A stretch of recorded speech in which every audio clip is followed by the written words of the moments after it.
Hello friends, today we will talk about how to fix or how to solve the problem of rotate on the application of Remitly app. You will go to settings. In this page we go to apps, default apps, app settings. On above you will search about Remitly app and you will click.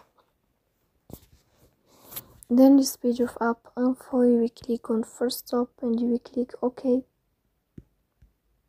Here you will go to storage, then we click on clear cache, but pay attention, don't click clear data because that can delete your account.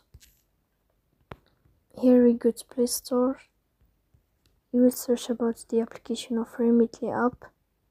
If you find updates, then you can update your app, so please don't forget to support us, bell icon, subscribe. See you next time.